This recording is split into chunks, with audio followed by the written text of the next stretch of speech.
الله أكبر الله أكبر الله أكبر لا إله إلا الله الله أكبر الله أكبر ولله الحمد الله أكبر الله أكبر الله أكبر لا إله إلا الله الله أكبر الله أكبر ولله الحمد.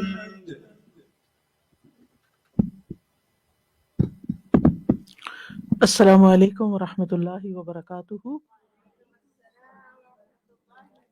نحمده ونصلي على رسوله الكريم اما بعد فاعوذ باللہ من الشیطان الرجیم.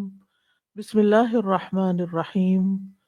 رب اشرح لي صدری ويسر لي امری واحلل عقدۃ من لسانی یفقهوا قولی. آج ہم انشاءاللہ سورۃ یاسین کی آیت نمبر 13 سے تفسیر شروع کریں گے.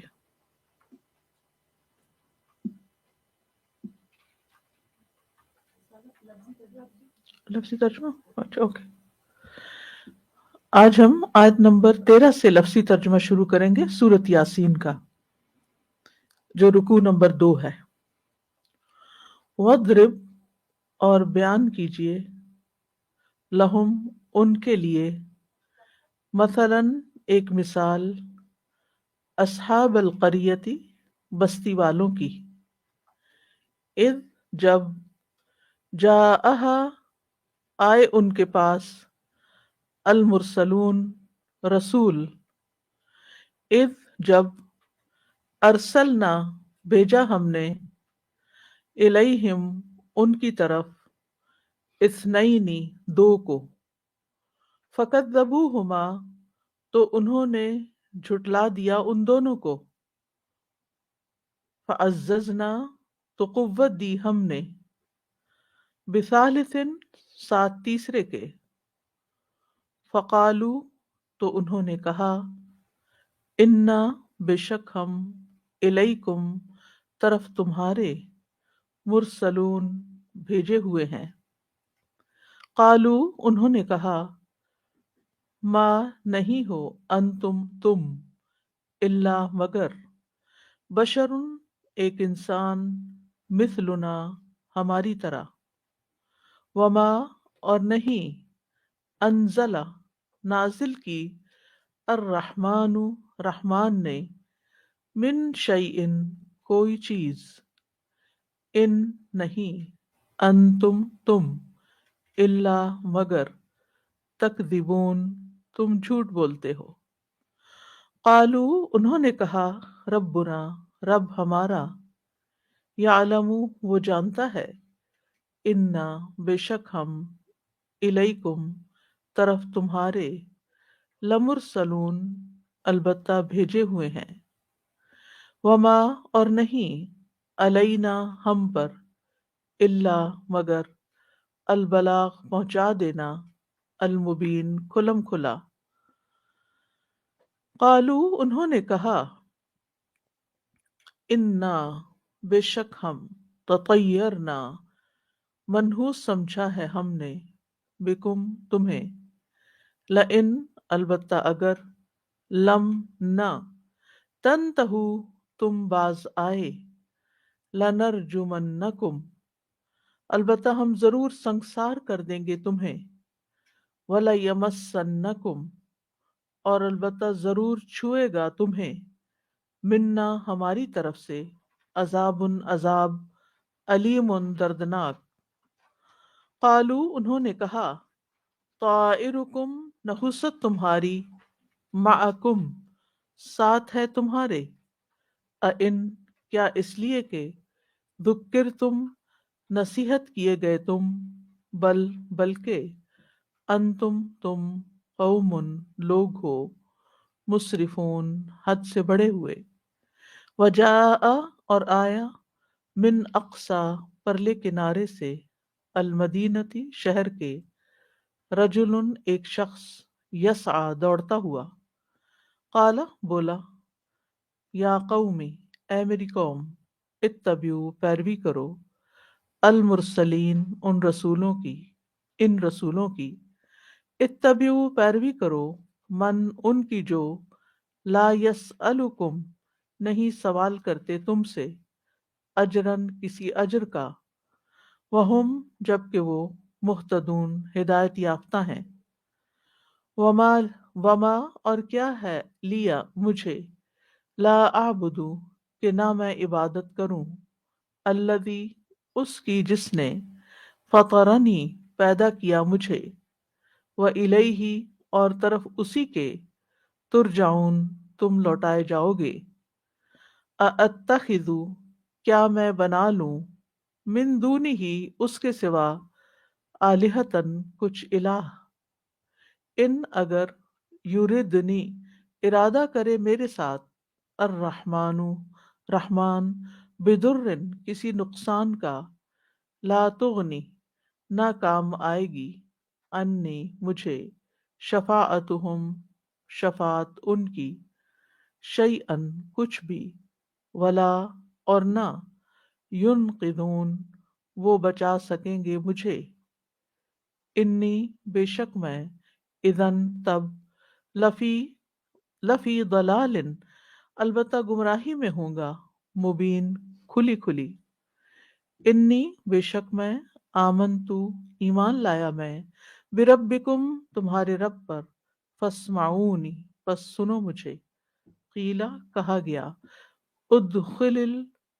ادخل داخل ہو جاؤ، الجنت جنت میں، قالا اس نے کہا، یا لیتا اے کاش، قومی میری قوم کے لوگ، یعلمون وہ جان لیتے، بما بوجہ اس کے جو، غفر لی بخش دیا مجھے، ربی میرے رب نے، وجعلنی اور اس نے بنا دیا مجھے، من المکرمین باعزت لوگوں میں سے، وما اور نہیں، انزلنا اتارا ہم نے، علی قومہ اس کی قوم پر، من بعدہ اس کے بعد، من جندن کوئی لشکر، من السماء آسمان سے، وما اور نہ، کنہ تھے ہم، منزلین اتارنے والے، ان نہ کانت تھی وہ، الا مگر، صیحتن چنگاڑ، واحدتن ایک ہی، فاذا تو یکا یک، ہم وہ، خامدون سب بجھ کر رہ گئے،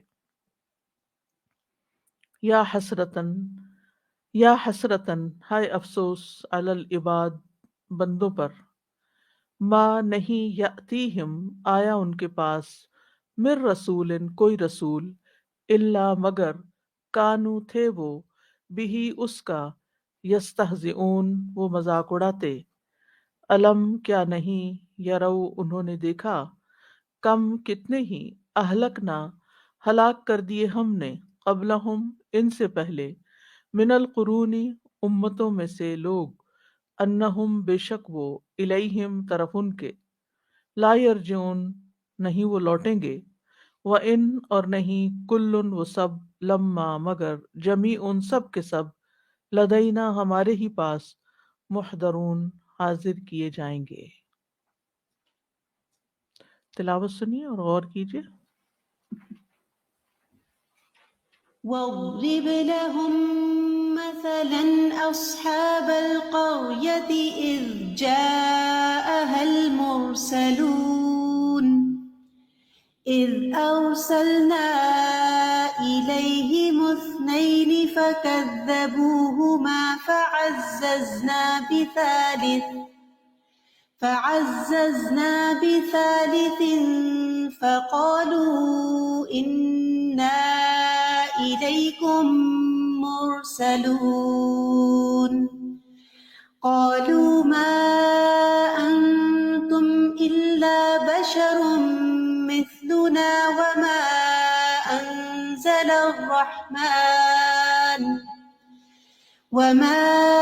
أنزل الرحمن من شيء إن أنتم إلا تكذبون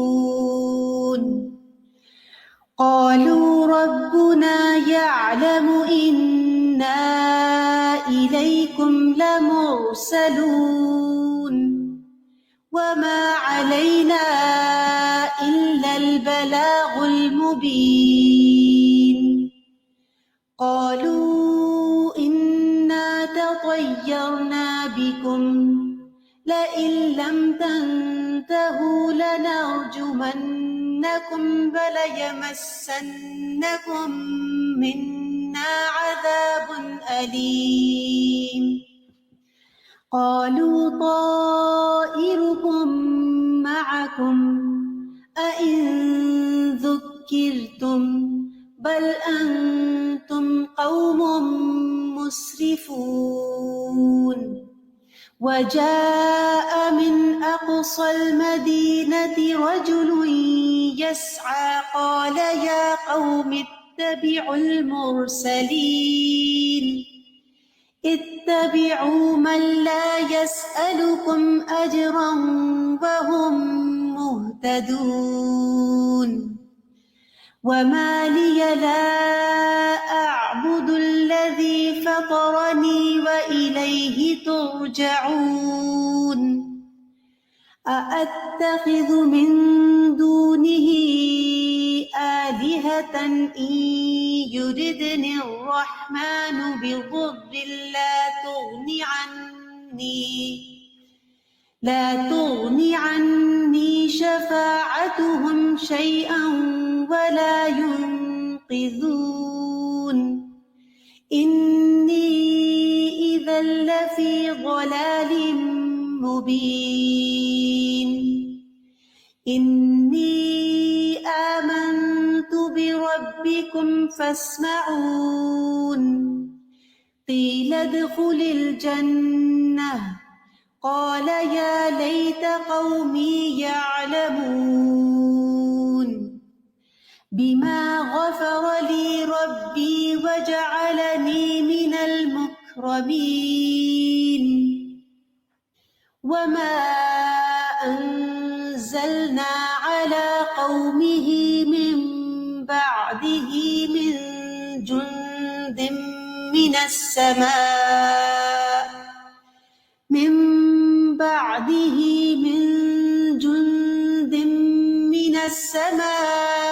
وما كنا منزلين إن كانت إلا صيحة واحدة فإذا هم خامدون يا حسرة على العباد ما يأتيهم من رسول إلا كانوا به يستهزئون ألم يروا كم أهلكنا قبلهم من القرون أنهم إليهم لا يرجعون وإن كل لما جميع لدينا محضرون.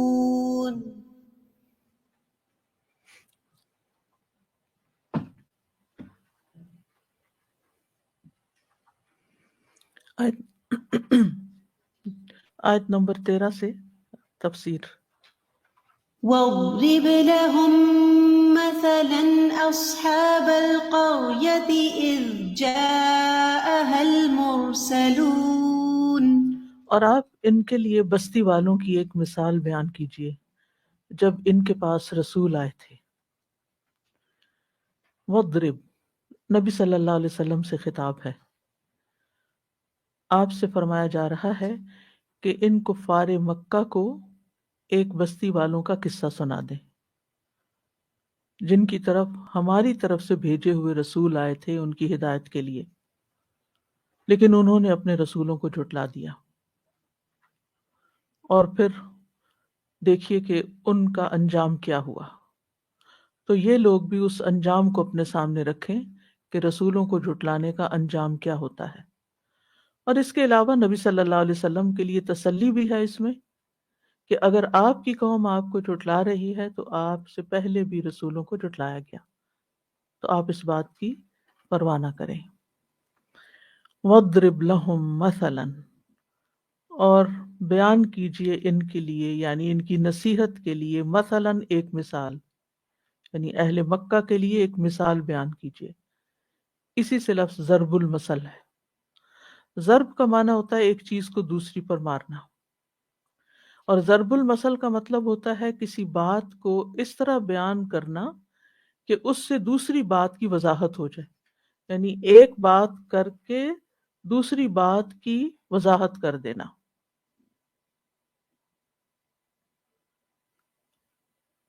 تو یہ جو بستی تھی اس میں اور مکہ والوں میں کچھ مماثلت تھی،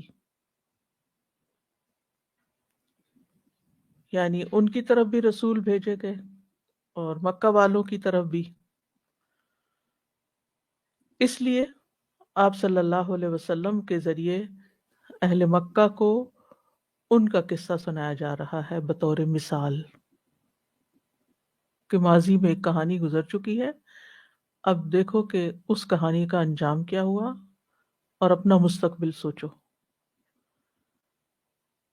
اس جاء المرسلون، جب ان کے پاس کچھ رسول آئے. یہاں آپ دیکھ رہے ہیں کہ نہ بستی کا تعین ہے نہ رسولوں کا نام بتایا گیا. عام طور پر ہوتا ہے وَإِلَىٰ مَدْيَنَ أَخَاهُمْ شُعَيْبًا، مدین کا نام بھی لیا گیا اور شعیب علیہ السلام کا بھی لیا گیا. فرعون کا لیا گیا نام اور پھر موسیٰ علیہ السلام کا کہ ان کو ان کی طرف بھیجا گیا تھا. عیسیٰ علیہ السلام کا نام لیا گیا اور رسول الی بنی اسرائیل کہا گیا. تو بہت سے انبیاء اور جس قوم کی طرف بھیجے گئے اس قوم کا نام بھی بتایا گیا. وَإِلَىٰ عَادٍ أَخَاهُمْ هُودًا، سمود کی طرف صالح علیہ السلام کو بھیجا گیا.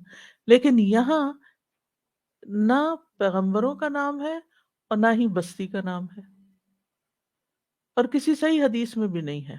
کسی مستند ذریعے سے کوئی بات پتہ نہیں چلتی کہ یہ کہاں کا قصہ ہے، کیونکہ قصہ بیان کرنے کی اصل غرض یہ نہیں کہ وہاں اس کے کیریکٹرز اور وہ مقام اور جگہ بتائی جائیں، غرض کچھ اور ہے، اس لیے اس پر پوری توجہ رکھی جائے. اس کو آپ یوں سمجھ سکتے ہیں کہ مثلاً ایک پروفیسر اپنے اسٹوڈنٹس کو بتا رہا ہے کہ ایک اچھے بزنس مین کے کیریکٹر یا اس کی خصوصیات کیا ہوتی ہیں، اس کی زندگی کے پرنسپلز کیا ہوتے ہیں، وہ کیا کیا کرتا ہے تاکہ وہ کامیاب ہو. تو اتنے میں ایک اسٹوڈنٹ بیچ میں سے پوچھے کہ اس بزنس مین کا نام کیا تھا. تو یہ سوال کیسا ہوگا؟ ایک سلی کویسچن. اچھا اس کا رنگ کیا تھا، وہ گورا تھا یا کالا تھا؟ اس سے کیا فرق پڑتا ہے، وہ کوئی بھی ہو. اصل میں تو یہ دیکھو کہ وہ کامیاب انسان تھا اور اس کے یہ اور یہ اصول تھے، اس نے یہاں سے کام شروع کیا اور یہاں انجام یہ ہوا. تو اس لیے جب قرآن مجید میں بغیر نام کے کوئی واقعہ بیان کیا جائے تو ہمیں اس کی کھوج کرید میں نہیں پڑ جانا چاہیے کہ یہ ہے کس کی بات، کیونکہ یہ irrelevant ہے. اور اس لیے بھی نہیں بتایا جاتا کہ پھر لوگ اس جغرافیے کو اور اس جگہ کے جو عادات ہیں لوگوں کی یا اس کا زمانہ اور ان چیزوں کی تعین میں اپنا وقت لگا دیتے ہیں. بہرحال اس کے باوجود کچھ لوگوں نے کہا کہ یہ انطاکیہ کی بستی ہے، اور مجھے پرسنلی ترکی کے وزٹ پہ انطاکیہ جانے کا اتفاق ہوا، اور وہاں انہوں نے باقاعدہ 3 قبریں بنائی ہوئی ہیں کہ یہ 2 رسولوں کی ہیں جو پہلے آئے تھے، اور پھر یہ تیسرا ہے جو ان کے ساتھ آیا، ان کی تقویت دینے کے لیے آیا، اور یہ جو بستی کے باہر سے شخص دوڑتا ہوا آیا اس کا نام حبیب النجار تھا، اور یہ اس کی قبر ہے. تو اس طرح کی چیزیں وہاں موجود ہیں، لوگوں نے بنائی ہوئی ہیں. پھر ایک میوزیم بنایا ہوا ہے جس میں آثار قدیمہ کے کچھ ٹکڑے اور ٹوٹی ہوئی بستی کے آثار اور اس طرح کی سب چیزیں دیواروں پہ لگی ہوئی ہیں، اور تاریخ بھی کچھ نہ کچھ بتائی ہوئی ہے. لیکن جب قرآن نے نہیں بتایا تو ضروری نہیں کہ ہم ان سارے تاریخی حقائق کو ان کے اوپر منطبق کریں. توجہ ہماری اس پہ رہنی چاہیے کہ بستی والوں کے پاس رسولوں نے جا کے کیا کہا، بستی والوں نے کیا جواب دیا، اور پھر انجام کیا ہوا. اور پھر اس سے یہ بات بھی پتہ چلتی ہے کہ اللہ سبحانہ و تعالیٰ جب مثال بیان کر کے کوئی بات بیان کرتے ہیں تو بات بہت اچھی طرح سمجھ میں آتی ہے. اس لیے ہمیں بھی عام روزمرہ زندگی میں کسی کو بات سمجھانے کے لیے اگر مثال بیان کرنی پڑے تو وہ ایک مستحسن عمل ہے. یعنی قرآن کی سنت کو مد نظر رکھتے ہوئے مثال سے بات کی جا سکتی ہے. نیکسٹ ہے إذ أرسلنا إليهم اثنين فكذبوهما فعززنا بثالث فقالوا إنا إليكم مرسلون. جب ہم نے ان کی طرف 2 رسولوں کو بھیجا تو انہوں نے ان دونوں کو جھٹلا دیا، تو ہم نے انہیں تیسرے کے ساتھ تقویت بخشی تو ان تینوں نے کہا بے شک ہم تمہاری طرف بھیجے ہوئے ہیں، یعنی رسول ہیں. اب یہ پچھلی آیت میں جو مجملاً بات کی گئی تھی یا اجمالاً یعنی مختصراً بات کی گئی تھی، اس کی یہاں تھوڑی مزید وضاحت ہو رہی ہے. وہاں یہ بات کی گئی تھی کہ ان کی طرف رسول بھیجے گئے، اذ جاء المرسلون، اور اب یہاں بتایا گیا کہ وہ مرسلون کتنے تھے. پہلے 2 بھیجے گئے اکٹھے، اور پھر ان کے بعد جب 2 سے کام نہیں سنبھلا تو تیسرا بھی بھیجا گیا. 3 رسول بھیجے گئے بیک وقت.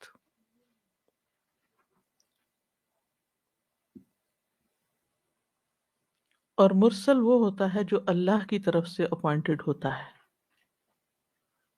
مثلاً میں اگر کسی کو کسی کام کے لیے کوئی پیغام دے کے بھیجوں تو وہ لفظی معنی تو رسول کا بنتا ہے، لیکن وہ رسول نہیں کہلاتا کہ فلاں اس کی طرف سے رسول بن کے آیا ہے. نہیں، یہ نہیں ہم کہتے، یا مرسل بن کے آیا. رسول اصطلاحی معنوں میں وہی ہوتا ہے جس کو اللہ سبحانہ و تعالیٰ اپوائنٹ کرتے ہیں ایز رسول.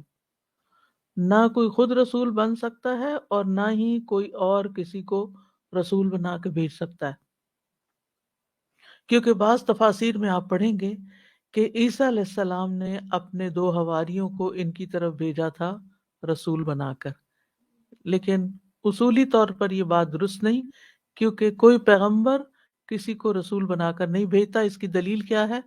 موسیٰ علیہ السلام نے جب اپنے لیے مددگار چاہا تو اللہ سبحانہ تعالیٰ سے دعا کی وَاجْعَل لِّي وَزِيرًا مِّنْ أَهْلِي هَارُونَ أَخِي اُشْدُدْ بِهِ أَزْرِي وَأَشْرِكْهُ فِي أَمْرِي، کہ اس کو میرے کام میں یعنی نبوت کے اس کام میں شریک کریں.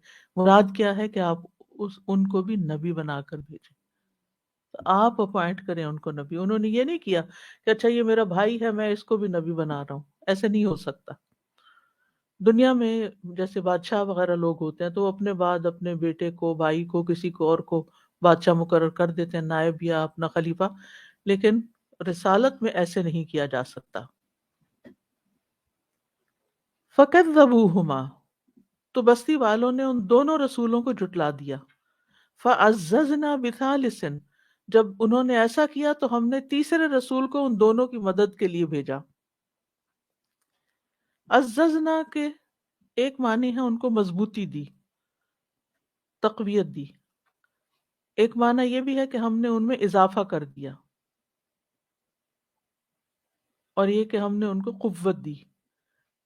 عزت سے یہ لفظ ہے. عزت کیا ہوتی ہے؟ محفوظ ہونے کی قوت. فَقَالُوا إِنَّا إِلَيْكُمْ مُرْسَلُونَ، تو ان سب نے یہی کہا کہ بے شک ہم تمہاری طرف بھیجے گئے ہیں، ہم بھیجے ہوئے ہیں، ہم اللہ کے رسول ہیں. اس آیت سے یہ بات پتہ چلتی ہے بڑی اہم، کہ اہم کاموں کے لیے، بڑے کاموں کے لیے بعض اوقات ایک شخص کافی نہیں ہوتا، ٹیم کی ضرورت ہوتی ہے، ٹیم مل کے کام کرتی ہے. تو یہاں 2، ایک اکیلا اور 2 11 تو ہو گئے، لیکن پھر بھی مزید ضرورت تھی، تو پھر تیسرا بھی آ گیا.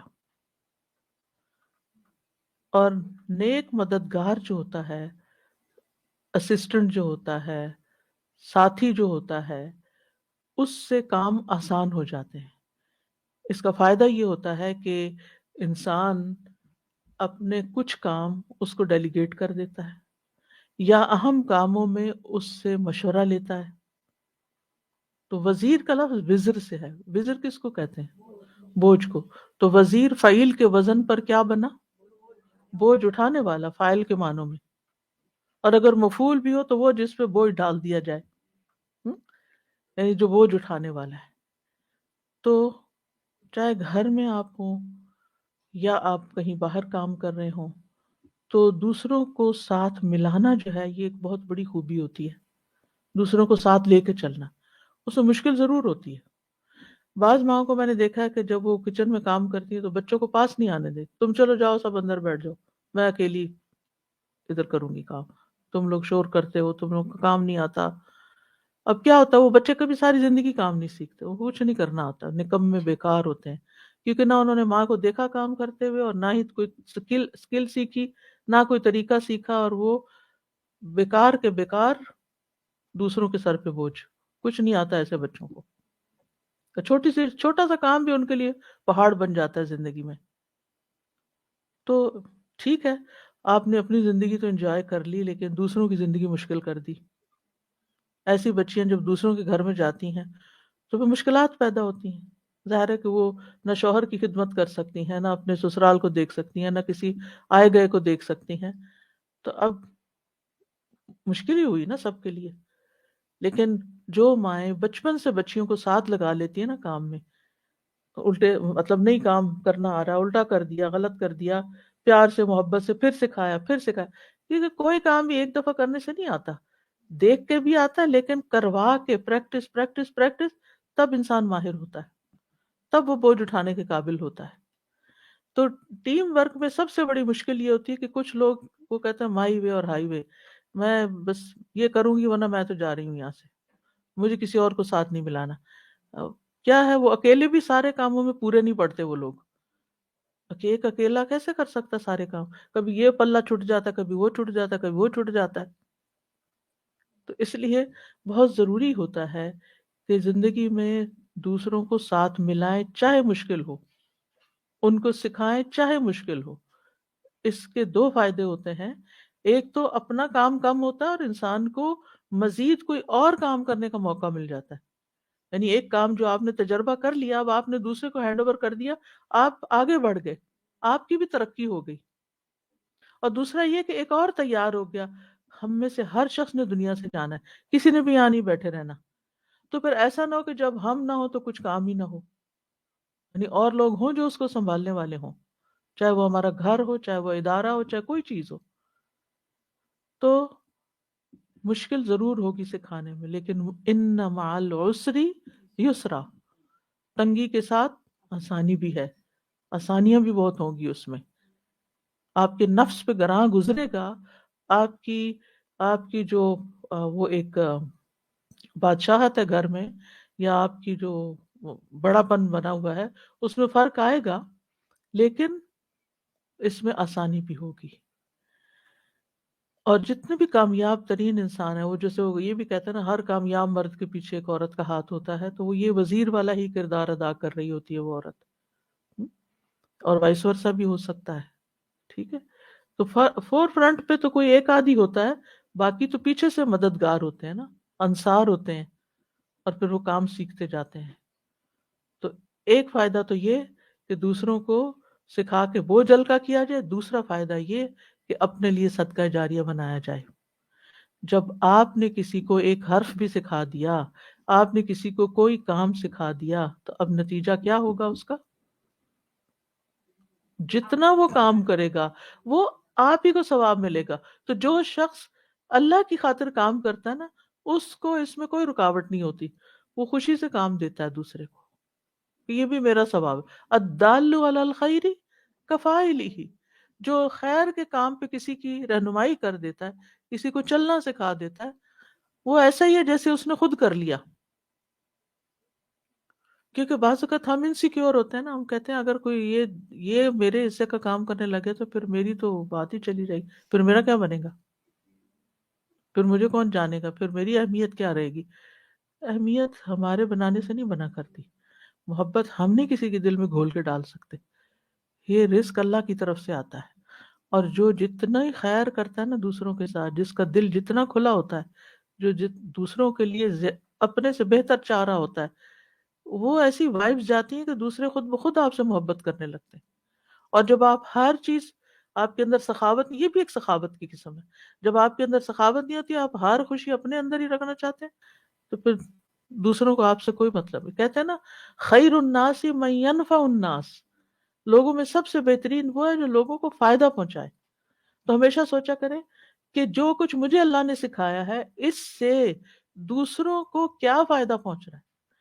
یعنی نوبل شخص وہ نہیں جو صرف چیریٹی کرتا ہے، نوبیلٹی صرف چیریٹی میں نہیں ہے۔ چیریٹی کیا ہے کہ ٹھیک ہے آپ کے پاس کچھ پیسے زیادہ ہو گئے تو آپ نے دے دیے کسی کو، آپ کے کپڑے زیادہ ہو گئے، کچھ پرانے ہو گئے، آپ نے وہ دے دیے کسی کو، آپ کے پاس کھانا زیادہ ہو گیا، آپ نے وہ کسی کو دے دیا، دس از چیریٹی۔ تو چیریٹی کا مطلب کیا ہے کہ اس کا مطلب یہ ہے، یعنی جہاں بہت چیریٹی ہوتی ہے اس کا مطلب ہے کہ وہاں غریب بہت بستے ہیں، ٹھیک ہے۔ نوبلٹی کیا ہے؟ نوبلٹی یہ ہے کہ جو آپ کے پاس ہے اس میں سے کچھ آپ دے دیں کسی کو، جو آپ کی ضرورت کا ہے، یا جو اسکل آپ کے پاس ہے، جو آپ اپنے لیے استعمال کر رہے ہیں، جس سے آپ فائدہ اٹھا رہے ہیں، اس میں سے کچھ حصہ نکال کے آپ کسی اور کو دے دیں۔ ایکسٹرا ٹھیک ہے، وہ میں نہیں کہتی ایکسٹرا نہ دیں، ایکسٹرا بھی نکالتے جائیں۔ قرآن میں کیا آتا ہے؟ یسألونک ماذا ينفقون قل العفو، پوچھتے ہیں کیا خرچ کریں، کہہ دیجئے ضرورت سے زائد نکالتے جاؤ، دیتے جاؤ، ضرورت سے زائد بھی دو، لیکن اس میں سے بھی دو جو تم نے اپنے لیے رکھا ہے، جو تمہیں اپنے لیے پسند ہے، کیونکہ مومن کی پہچان یہی ہے کہ وہ دوسرے کے لیے وہی پسند کرتا ہے جو اپنے لیے پسند کرتا ہے۔ تو چاہے وہ علم ہے، چاہے وہ مال ہے، چاہے وہ کھانا ہے، چاہے وہ کوئی بھی چیز ہے، کوئی بھی چیز، کسی کوئی اسکل ہے، لیکن کتنا لوگ بخل کرتے ہیں، ریسیپی پوری نہیں بتائیں گے، کوئی نہ کوئی چیز بیچ میں سے نکال لیں گے تاکہ دوسرے کی تعریف نہ ہو جائے کہ اس نے تو تم سے بھی اچھا بنا دیا کیک۔ تو اس لیے اگر ہم آخرت اورینٹڈ ہوتے ہیں نا، کہ ہمیں پتا ہو کہ ہر چیز کا اجر اللہ کے پاس ہے، کچھ بھی دینے میں کوئی مشکل نہیں ہوتی، پھر انسان کچھ بھی دے دیتا ہے، مشکل نہیں ہوتی کہ کتنا سنبھالنا، کہاں رکھنا ہے۔ اور خاص طور پر کچھ چیزیں ایسی ہیں جیسے سکلز ہیں، علم ہے، ہنر ہے، تجربات ہیں آپ کے، یہ آپ کے ساتھ قبر میں نہ اتر جائیں، یہ منتقل ہونے چاہیے۔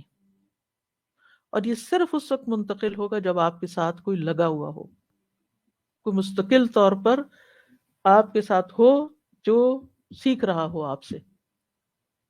لگے ہونے کا مطلب یہ نہیں کہ چمٹ جائے آپ کے ساتھ، مطلب یہ ہے کہ جس کے ساتھ آپ کا ایک اسٹرانگ کنیکشن ہو۔ تو یہاں پر آپ دیکھیں موسیٰ علیہ السلام، مجھے اتنی حیرت ہوتی ہے کہ آج کل کے کیا بھائیوں میں اتنی کہ ایک کو اگر ایک جاب مل گئی ہے یا ایک کو کوئی خیر کی چیز مل گئی ہے تو وہ کہے گا میرا بھائی بھی لے لے یہاں سے، نہیں، بھائی کے اندر وہ اخوہ یوسف والی بات آتی ہے۔ لیکن موسیٰ علیہ السلام کا کردار آپ دیکھیں کہ جب نبوت ملی تو کہا کہ میرے ساتھ میرے بھائی کو بھی اس کام میں شریک کر دیا جائے، کتنی بڑی مثال ہے ہمارے لیے۔ اور نیک وزیر کی اہمیت بھی بہت ہوتی ہے۔ رسول اللہ صلی اللہ علیہ وسلم نے فرمایا، جو شخص تم میں سے حکمران ہو، پھر اللہ اس کی بھلائی چاہے تو اس کو نیک وزیر عطا فرما دے گا، اور اگر حکمران کوئی بات بھول جائے گا تو وہ اس کو یاد دلائے گا کہ آپ نے یہ بھی کرنا ہے، یہ بھی کرنا ہے، یہ کام بھی رہتا ہے، یہ کام بھی رہتا ہے، اور اگر وہ یاد رکھے گا تو اس کی مدد کرے گا۔ یعنی اگر کوئی شخص خود اپنا کام یاد رکھے گا تو اللہ تعالیٰ اس کی مدد کرے گا، ٹھیک ہے، اور اگر وہ بھول جائے گا تو اس کا وزیر اس کو یاد کرا دے گا، یا پھر اعانہ، وہ جو اس کا وزیر ہے وہ اس کام میں سپورٹ دے گا اس کو۔ نبی صلی اللہ علیہ وسلم نے یمن کی طرف دعوت دینے کے لیے 2 صحابہ کو روانہ کیا تھا کٹھے، حضرت معاذ کو اور حضرت ابو موسیٰ اشعری. کٹھے سے مراد نہیں کہ ایک ہی ٹرپ میں، مطلب 2 لوگ اپوائنٹ کیے تھے. اور اس میں یہ بھی آتا ہے کہ آپ صلی اللہ علیہ وسلم نے ان دونوں کو اکٹھے نصیحت کی تھی. آپ نے فرمایا تھا یسرا ولا تعسرا وبشرا ولا تنفرا وتطاوعا ولا تختلفا. لوگوں کے لیے آسانی پیدا کرنا، انہیں سختیوں میں مبتلا نہ کرنا، ان کو خوش رکھنا، نفرت نہ دلانا، اور تم دونوں آپس میں اتفاق رکھنا، اختلاف نہ کرنا.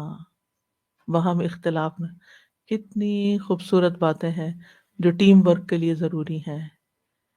لوگوں کے ساتھ کیسے معاملہ کرنا اور آپس میں کیسے رہنا ہے. کیونکہ اگر آپس میں 2 بڑوں کی نہ بنتی ہو، فساد ہی فساد ہے، فساد ہی فساد. گھر میں میاں بیوی کی نہ بنتی ہو تو آپ دیکھیں کہ بچے بیچارے کس مصیبت سے پلتے ہیں پھر، اور ان کی زندگیاں کتنی مزریبل ہو جاتی ہیں. اور اگر کسی ادارے کے 2 بڑوں میں نہیں بنتی ہو تو اس کا نیچے کا عملہ بیچارہ بیٹھا رہتا ہے کہ ان کی آپس کی پالیٹکس ختم ہو تو پھر ہم بھی کچھ کریں. پھر وہ کام پھلتا پھولتا نہیں، برکت نہیں ہوتی. برکت ہوتی ہے اجتماعیت میں. ید اللہ فوق الجماع. اور اتفاق اور کیسے پیدا ہوتا ہے؟ اتفاق پیدا ہوتا ہے دوسروں سے عفو درگزر کرنے سے، دوسروں کی خوبیوں پر نظر رکھنے سے، دوسروں کے پوٹینشل کو دیکھنے میں، اس کو آگے بڑھانے میں، خیر خواہی کرنے میں.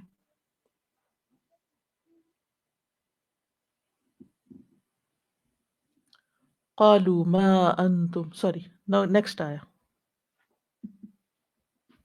قالوا ما أنتم إلا بشر مثلنا وما أنزل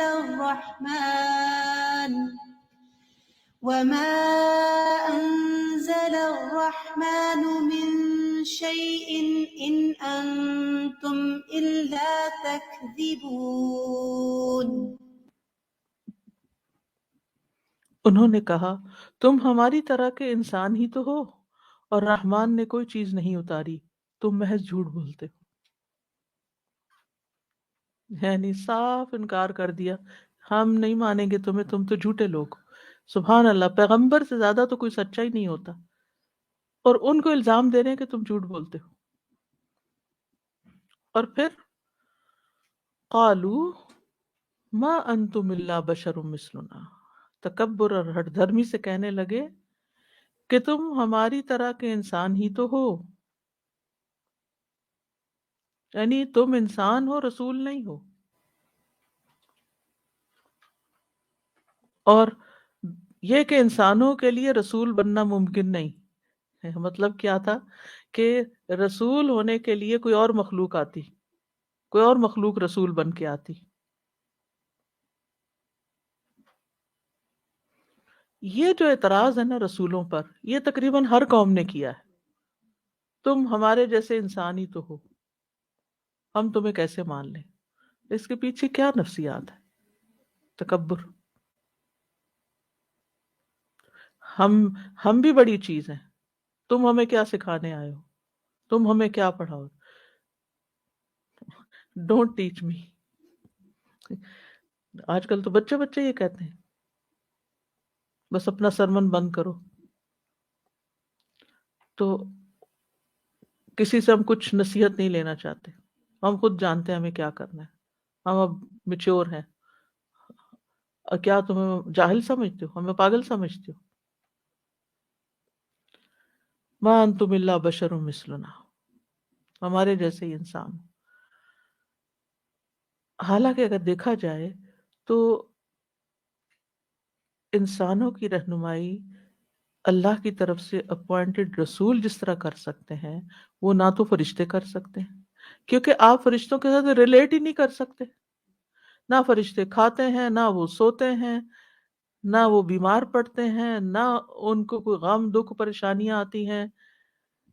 تو پھر وہ آپ کو صرف انفارمیشن پاس آن کر سکتے ہیں، اور وہ تو لے آئے تھے حضرت جبریل علیہ السلام، وہ بھی رسول بن کر آئے تھے، لیکن انسانوں کے سامنے جبریل علیہ السلام رول ماڈل نہیں ہو سکتے تھے، وہ نبی صلی اللہ علیہ وسلم ہی ہو سکتے تھے، کیونکہ یہ بھی کیونکہ اللہ نے انسان کو پیدا کیا نا، اور اللہ تعالیٰ زیادہ بہتر جانتا ہے کہ انسان کی ضرورت کیا ہے، انسان کو رہنمائی کہاں سے زیادہ بہتر مل سکتی، اور اسی وجہ سے آپ دیکھیں کہ ہر پیغمبر اس کی اپنی قوم میں سے آیا ہے،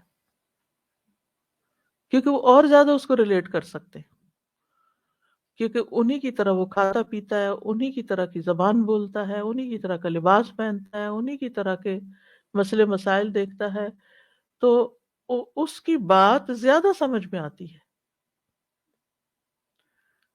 مثلاً یہاں کے بچے چونکہ یہاں کے اسکولوں میں پڑھے ہیں یا پلے بڑے ہیں یہاں پر اس ماحول میں، تو ان کو اپنے پیرنٹس کی بات کم سمجھ میں آتی ہے، اپنے ٹیچرز کی یا پھر انہی کے طرح کے اسکالرز کی بات زیادہ سمجھ میں آتی ہے، کیونکہ وہ ان سے ریلیٹ کر سکتے ہیں، وہ سمجھ سکتے ہیں کہ وہ کیا زبان بول رہے ہیں، وہ کون سا محاورہ بول رہے ہیں، وہ کون سی مثال دے رہے ہیں، تو وہ ان کے لیے زیادہ آسان ہوتا ہے۔ ایک ایسا شخص آپ کے پاس رسول بن کر آئے جس پہ نہ کبھی کوئی غم گزرا ہو، نہ کوئی دکھ گزرا ہو، نہ کوئی اس کو بھوک لگتی ہو، نہ کوئی، تو آپ تو یہی کہیں گے نا کہ آپ کیا جانے ہمارے مسائل، آپ کو کیا پتا ہم کس چیز سے گزر رہے ہیں، آپ تو ایسے بس نصیحتیں ہی کر رہے ہیں۔ تو قالوا ما انتم الا بشر مثلنا وما انزل الرحمن من شيء، سبحان اللہ، بغیر کسی دلیل کے، بغیر کسی تحقیق کے کہنے لگے رحمان نے کوئی چیز نازل نہیں کی۔ تو رحمان وہ الہ نہیں جو رسول بھیجتا ہے۔ بات یہ ہے کہ رسولوں کے بھیجے جانے کا ہی انکار ہو رہا ہے یہاں بنیادی طور پہ۔ ان انتم الا تکذبون، تم تو محض جھوٹ بولتے ہو، یعنی تم اپنے اس پیغام میں جھوٹے ہو کہ صرف ایک اللہ ہے، ایک ہی معبود ہے ہمارا، اور اس بات میں بھی تم جھوٹ بول رہے ہو کہ تمہیں اللہ نے بھیجا ہے رسول بنا کر۔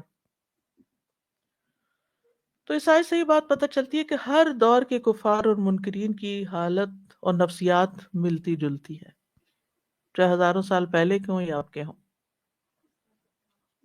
ہم؟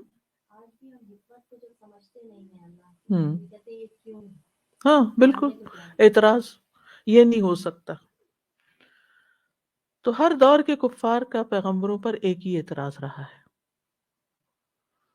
اس کے جواب میں اللہ تعالیٰ سورۃ الانعام میں فرماتے ہیں وما قدر اللہ حق قدرہ اذ قالوا ما انزل اللہ علی بشر من شیء، انہوں نے اللہ کی قدر نہ کی جس طرح اس کی قدر کا حق ہے جب انہوں نے کہا کہ اللہ نے کسی انسان پر کچھ نہیں نازل کیا۔ سورۃ فرقان میں آتا ہے ما لہذا الرسول یأکل الطعام ویمشی فی الاسواق، یہ کیسا رسول ہے جو کھانا کھاتا اور بازاروں میں چلتا ہے۔ سورۃ تغابن میں آتا ہے فقالوا ابشر یہدوننا، کیا انسان ہماری رہنمائی کریں گے۔ سورۃ الاسراء میں آتا ہے ابعث اللہ بشر الرسولا، کیا اللہ نے انسان کو رسول بنا کے بھیجا ہے۔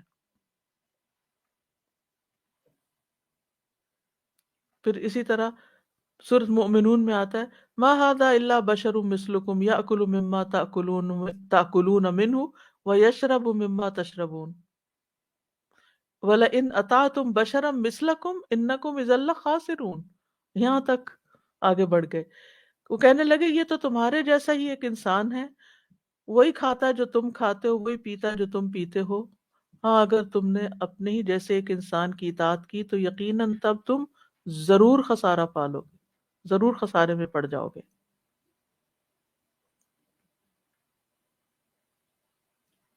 پھر اسی طرح ان کو یہ تھا کہ هل هذا الا بشر مثلکم افتأتون السحر وانتم لا تبصرون، تو اسی طرح کی باتیں وہ اپنے ماحول میں کیا کرتے تھے۔ تو اللہ سبحانہ وتعالیٰ اس کے جواب میں فرماتے ہیں قل لو کان فی الارض ملائکۃ یمشون مطمئنین لنزلنا علیہم من السماء ملکا رسولا، کہہ دیجیے اگر زمین میں فرشتے اطمینان کے ساتھ چلتے پھرتے ہوتے تو ہم آسمان سے ایک فرشتہ رسول بنا کر بھیج دیتے، لیکن چونکہ زمین پر انسان بستے ہیں تو ہم نے انسانوں کو ہی بھیجا۔ انبیاء نے خود اس بات کا اقرار کیا کہ ہم واقعی بشر ہیں، اور انہیں اس میں کوئی احساس کمتری نہیں تھا، وہ اس میں بالکل کانفیڈنٹ تھے۔ سورۃ ابراہیم میں آتا قالت لہم رسلہم ان نحن الا بشر مثلکم ولکن اللہ یمن علی من یشاء من عبادہ، رسولوں نے کہا ہم تمہارے ہی جیسے انسان ہیں، لیکن اللہ اپنے بندوں میں سے جس پہ چاہتا ہے احسان کرتا ہے۔ نبی صلی اللہ علیہ وسلم نے فرمایا، سورۃ الکہف کے آخر میں آتا ہے نا، انما انا بشر مثلکم یوحی الی، میں تمہاری طرح کا ایک انسان ہوں، میری طرف بس وحی کی جاتی ہے۔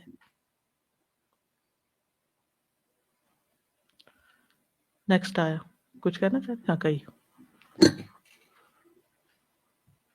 سازا جی میں سوچ رہی تھی کہ جیسے تکبر کی ہم نے پچھلے 24 جز میں بھی تواتر سے فرعون اور اس کا سلسلہ آیا تھا، اور ابھی بھی، اور سبحان اللہ صورت سٹارٹ ہوئی اس سے کہ وہ توق میں جیسے جکڑے ہوئے ہوں گے، تو وہ جو ایک ان کا تکبر ہے اور جو بے لچک ہونا ہے کہ ان کے اندر فلیکسیبلٹی نہیں ہے کہ اپنے آپ کو گراؤنڈ کریں، جیسے آپ نے ایک دفعہ کہا تھا کہ کچھ لینے کے لیے جھکنا پڑتا ہے، سو دیٹ از لیکنگ۔ اور یہی چیز ہم دیکھتے ہیں کہ سبحان اللہ کہ آئی تھنک کیسا یہ ٹیسٹ ہے نا ساتھ کہ فرسٹ لیول پہ ٹیسٹ ہو جاتا ہے کہ اچھا تمہارے ایکول ہیں، ہاں ہیومن بینگ ہیں، لیکن are you ready to submit کہ وہ اللہ کے رسول ہیں، اور وہیں پہ کرائٹیریا ڈٹرمن ہو جاتا ہے کہ اگر وہ مانا ہے تو پھر then you will take whatever is being revealed. And then I realize سبحان اللہ کہ یہ نہیں فرق پڑتا کہ کون کہہ رہا ہے، اصل بات یہ ہے کہ کیا کہا جا رہا ہے، اور یہی اسٹوری کا ڈیمینشن ہے کہ اسٹوری میں پھر یہ مینشن نہیں ہے کہ نام کیا ہے، اصل فوکس ہے کہ what is being said and what the lesson in it. Next آیا، قالوا ربنا يعلم إنا إليكم لمرسلون۔ ان رسولوں نے کہا ہمارا رب جانتا ہے کہ بے شک ہم تمہاری طرف یقیناً بھیجے ہوئے ہیں، رسول ہیں۔ اب فرق نوٹ کر رہے ہیں، پیچھے کہا مرسلون اور یہاں کہا لمرسلون، یقیناً رسول ہیں، یقیناً اللہ ہی کی طرف سے بھیجے گئے ہیں۔ تو قالوا ربنا یعلم، کہا ہمارا رب جانتا ہے، تم نہیں مانتے نہ مانو، جس نے بھیجا وہ تو اچھی طرح جانتا ہے کہ ہم واقعی رسول ہیں۔ تو تاکید کے ساتھ اپنی رسالت کو یقینی ثابت کیا ہے۔ انا، اس میں بھی تاکید ہے، لمرسلون میں بھی لام کی تاکید ہے، اور ربنا یعلم میں بھی ایک طرح سے تاکید ہی ہے۔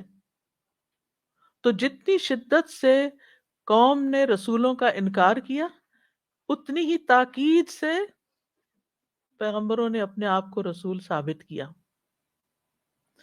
یہاں پر آپ دیکھیے کہ ان کا کتنا حوصلہ تھا، وہ ان کو جھٹلا رہے ہیں اور وہ ذرا بھی اس سے متاثر نہیں ہو رہے۔ اپنے آپ کو رکھ کے دیکھیے، اگر کوئی آپ کو کہ تم بالکل جھوٹے انسان ہو، کیا ریئیکشن ہوگا؟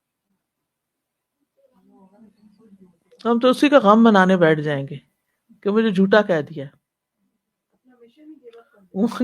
مشن تو پیچھے رہ جائے گا، بس اپنی پڑ جائے گی کہ مجھے کسی نے کچھ کیوں کہہ دیا، میں تو ایسا نہیں، اور ساری دلیل اور بحث اس میں لگ جائے گی کہ نہیں نہیں میں ایسا نہیں ہوں۔ وہ معاملہ رب پہ چھوڑتے، ربنا یعلم۔ بات یہ کہ اگر رب کے سامنے ہم سچے ہیں نا، اور پوری دنیا بھی جھوٹا کہے تو کوئی فرق نہیں پڑتا، اور اگر پوری دنیا کے سامنے بھی سچے ہیں اور رب کے سامنے نہیں، تو یہ پریشان کن بات ہے۔ تو انہوں نے انکار کیا، لیکن انہوں نے انتہائی صبر و تحمل سے بستی والوں کو جواب دیا، اور بہت اعتماد کے ساتھ کہا کہ ہم اللہ کی طرف سے بھیجے ہوئے ہیں، اور اللہ تعالیٰ کا جاننا ہی کافی ہے، ربنا یعلم، اور اس کا فیصلہ ہی کافی ہے، ورنہ اللہ کی گواہی کافی ہے۔ قل کفا باللہ شہیدا بینی و بینکم، قل کفا باللہ بینی و بینکم شہیدا، کہہ دیجئے میرے اور تمہارے درمیان اللہ ہی بطور گواہ کافی ہے۔ تو اس میں بہت بڑا سبق ملتا ہے کہ دعوت اللہ کے کام میں جب آپ کسی کو کچھ سکھائیں، کوئی تعلیم دیں، کوئی نصیحت کریں اور وہ آپ کی بات نہ مانے تو پھر آپ اس کی پرواہ نہ کریں، کیونکہ یہ اس راستے کے پتھر ہیں، یہ راستے میں آئیں گے، آپ نے سنبھل کے چلنا ہے، ان سے ٹکر نہیں مارنی، اپنا راستہ بناتے جانا ہے اور گزرتے جانا ہے۔ کسی بھی پہاڑ پر جب آپ چڑھتے ہیں، بلندی کی طرف جاتے ہیں، تو آپ کو سیدھی ہائی وے نہیں ملتی، چاہے اس پر سڑک بھی بنی ہوئی ہو نا، تو اس میں بھی پگڈنڈیاں ہوتی ہیں۔ تو آپ بلند درجے کا ایک کام کر رہے ہیں، من احسن قولا ممن دعا الی اللہ، سب سے اچھی بات ہی اس کی ہے جو اللہ کی طرف بلائے۔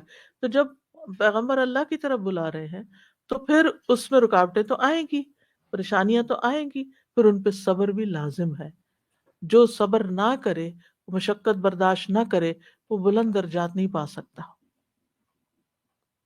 تو یہ ہم سب کو یاد رکھنا چاہیے، جب بھی کوئی بڑا کام کرنے لگیں گے، جب بھی کوئی نیکی کا کام کرنے گے، جتنا بڑا کام کریں گے اتنی بڑی مشکل آئے گی، لیکن گیو اپ نہیں کرنا چاہیے انسان کو۔ وقتی طور پر آپ راستہ بدل لیتے ہیں چٹان سے ٹکرانے کی بجائے، لیکن اپنا مقصد کبھی نہیں بھولتے کہ آپ جا کہاں رہے تھے۔ یہ تھوڑی آتا ہے راستہ رک جائے تو پھر انسان بھول جائے کہ اب اس نے کرنا کیا ہے۔ گیو اپ نہیں کرنا۔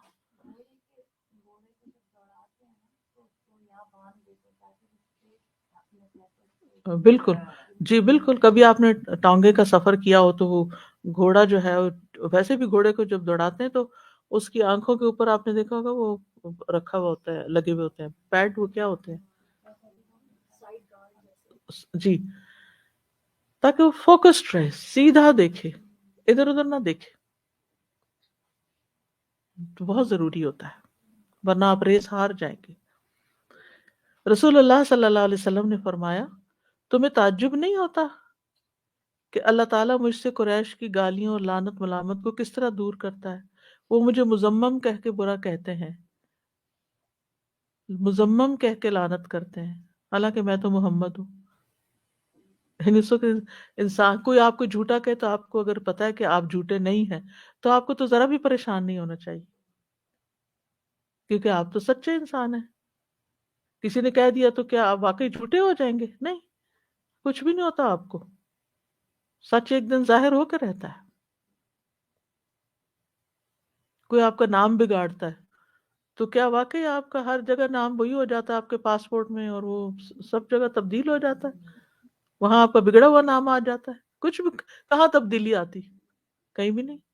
صرف کہنے والے کا اپنا منہ گندا ہوتا ہے، جو گالی دیتا ہے نا، وہ جس کے منہ سے نکلتی ہے اس کو زیادہ نقصان دیتی ہے بنسبت اس کے جس کو دے رہا ہوتا ہے وہ۔ اور ویسے بھی آپ دیکھیں کہ یہ سب سے بدترین ہتھیار، سب سے کمزور ترین ہتھیار ہوتا ہے الزام تراشی۔ آپ کو اگر کسی کو کچھ کہنا ہے تو آپ کیا کہیں؟ یعنی آپ کو اگر کسی کو کوئی بات کہنی ہے، منوانی ہے، اور مشکل شخص ہے، آپ اپنی بات کہتے رہیں، آرام سے کہیں، دلیل سے کہیں۔ وہ نہیں مانتا، پھر کوئی اور دلیل دیں، پھر کوئی اور دلیل دیں، اپنا سفر جاری رکھیں دلیل دینے کا۔ لیکن غصے میں آنے سے، چیخنے چلانے سے، گالیاں دینے سے، جوتا اٹھا کے مارنے سے آپ کی کمزوری ظاہر ہوتی ہے۔ ان ساری چیزوں سے آپ کمزور نظر آتے ہیں۔ یعنی اس کا مطلب یہ ہے کہ آپ کے اندر نہ قوت برداشت ہے، قوت نام کی کوئی چیز نہیں۔ اگر آپ کے اندر قوت ہوتی نا، آپ اسٹرانگ پرسنالٹی ہوتے تو آپ اتنی جلدی فلیئر اپ ہی نہ ہوتے۔ You are a weak person, اسی لیے آپ ایک دم غصے میں آ جاتے ہیں، اسی لیے آپ ایک دم اونچی آواز کر لیتے ہیں اپنی، کیونکہ آپ کو اپنی بات پہ اعتماد نہیں، آپ کو چیخنا پڑ رہا ہے۔ پھر آپ گالی دے رہے ہیں، اس کا مطلب یہ ہے کہ آپ کے پاس اچھے الفاظ کوئی نہیں بولنے کو، آپ کی ووکیبلری کم ہے، کمزور انسان ہیں آپ۔ پھر آپ اپنے دوسرے کو مارنا شروع کرتے ہیں یا مارتے ہیں، آپ کمزور انسان ہیں، آپ کے پاس دلیل نہیں تھی لہذا آپ کو جوتے کی ضرورت پڑی۔ اس لیے جب بھی کسی سے کوئی کام کروانا ہو تو آپ کو بات کرنی آنی چاہیے، آپ کے پاس اپنے دلائل اکٹھے ہونے چاہیے، چاہے بچے کو سمجھانا ہے، شوہر سے کوئی بات کرنی ہے، ماں باپ سے کرنی ہے، بہن بھائیوں سے کرنی ہے، کسی اور سے کرنی ہے جس سے آپ کو کام لینا ہے، دلائل پہ دلائل دیتے جائیں، ہارے نہیں۔ اور یہ بھی نہیں سارے ایک ہی دن دے دیں، ایک دیں، اس کو ڈائجسٹ کرنے دیں، وہ نہیں کر رہا، باہر نکال رہا ہے، تھوڑا ٹھہر جائیں۔ ایسا ہوتا ہے نا، بچے کو آپ کھانا کھلاتے تو بعض اوقات وہ، یا بعض اوقات آپ خود دوا پی رہے ہوتے تو کیا ہوتا ہے، دل متلاتا ہے، تو کیا آپ پھر اور اسی وقت اور پینا شروع کر دیتے ہیں؟ آپ چھوڑ دیتے، رکھ دیتے ہیں تھوڑی دیر، پھر جب آپ سیٹل ہو جاتے ہیں پھر آپ دوبارہ پھر اٹھا لیتے ہیں کہ نہیں پینی تو ہے نا، یہ تو ڈوز ہے آج کی، اتنی تو لینی ہے، پھر لینی ہے پھر۔ تو یہ مختلف بیماریوں میں آپ دیکھیں کہ وقفہ کیوں دیتے ہیں کہ جسم اتنی برداشت کر سکتا ہے ایک وقت میں، دوسروں کا بھی لحاظ رکھا کریں، دوسرے میری اتنی ڈوز بس برداشت کر سکتے ہیں ابھی، آج ہی کے دن سارا بڑاس نہیں نکالنی، آج اتنی سی بات کافی ہے، آج بس تھوڑی سی ہلکی پھلکی، ہم جیسے سنو پڑتی ہے، ابھی میں دیکھ رہی تھی کہ شروع ہو گئی الحمدللہ آج پہلے دن، تو رم جم تھوڑی تھوڑی تھوڑی ہلکی ہلکی ہلکی ہلکی، بس سنو تو ویسے ہی ہلکی ہلکی پڑتی، لیکن ایک دم سٹارم نہیں آتا، ہمیں عادی کرنے کے لیے پہلے فلریز پڑتی ہیں، پھر ہم دیکھتے ہیں، پھر تھوڑا سا مزید، پھر مزید۔ جی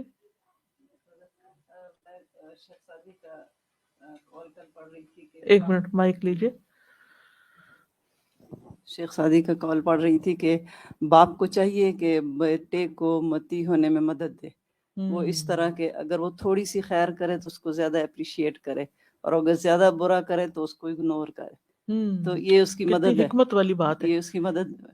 یہ اس کی مدد ہے بالکل، کیونکہ ہمیں اپنے ہی بچوں کو ہم ان سے وہ ایکسپیکٹ کر لیتے ہیں جو بیچاروں کے اندر ہوتا نہیں، پھر خود ہی فرسٹریٹ ہوتے ہیں۔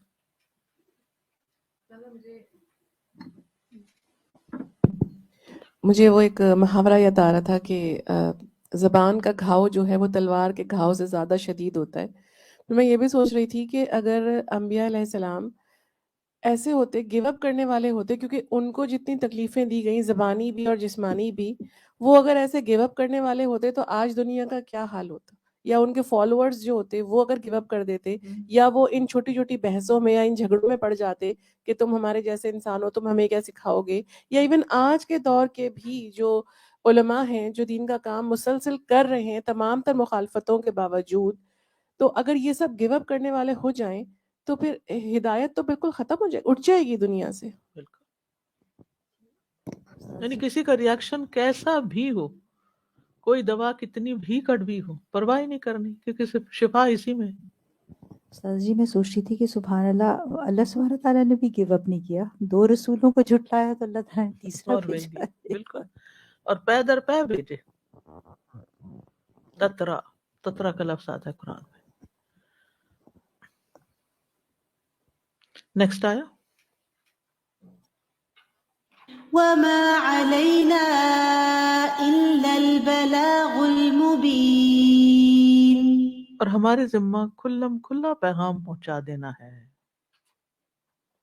واضح پیغام پہنچا دینا ہے، یعنی ہمیں آپ کے پاس اس لیے بھیجا گیا کہ ہم پیغام پہنچائیں، اور ہم وہ واضح طور پہ اچھی طرح پہنچائیں گے۔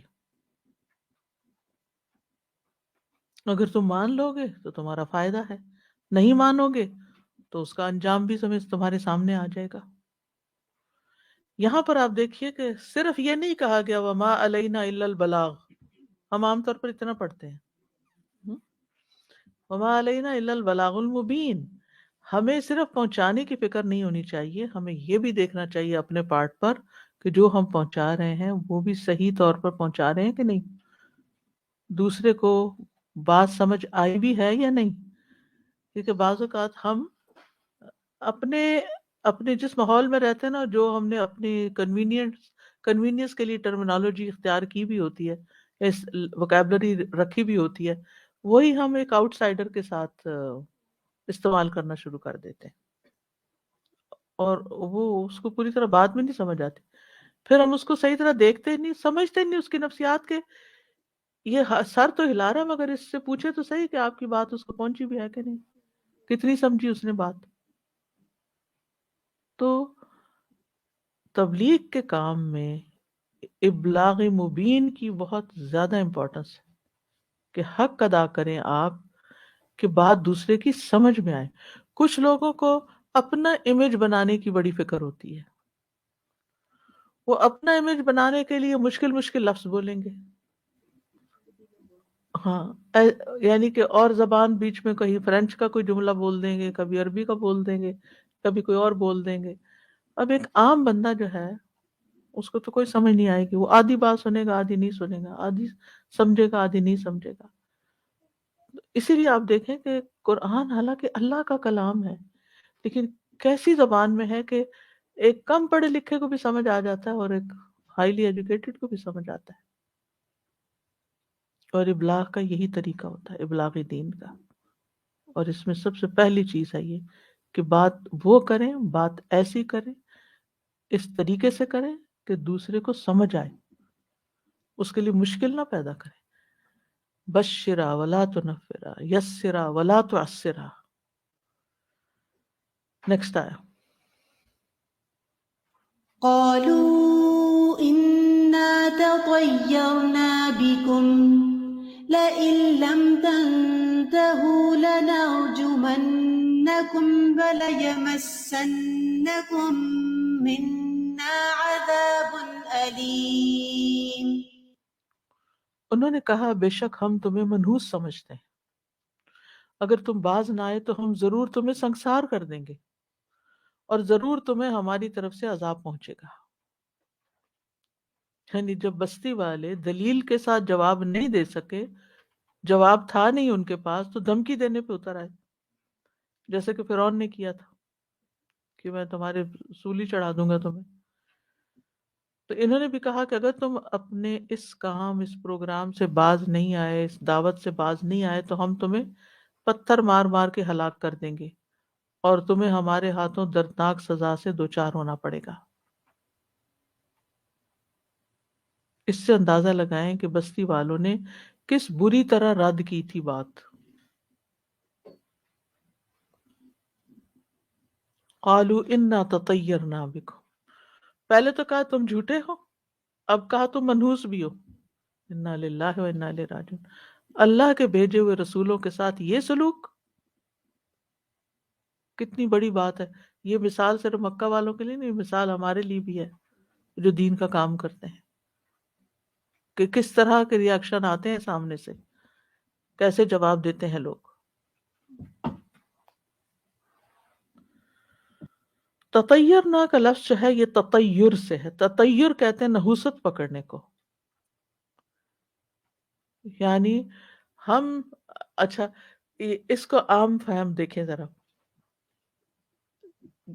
ہمارے معاشرے میں بھی توہمات ہے نا، وہ کچھ لوگوں کو منحوس سمجھتے ہیں لوگ. مثلا شادی کے موقع پر کسی بیوہ کو نہیں بلائیں گے، یا خاص طور پر جس کا نیا نیا کوئی ایسا ہی شوہر فوت ہوا ہو یا کچھ، تو کہتے ہیں یہ منحوس ہے. اچھا جس کو منحوس سمجھتے ہیں پھر اس کو کیا کرتے ہیں؟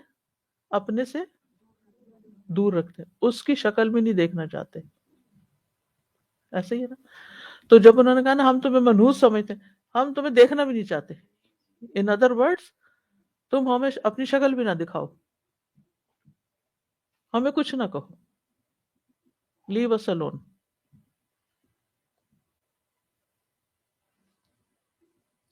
اور عموماً یہ بھی ہوتا ہے کہ جب کوئی پیغمبر کو نہیں مانتا تو پھر مشکلات بھی آتی ہیں اس قوم پر.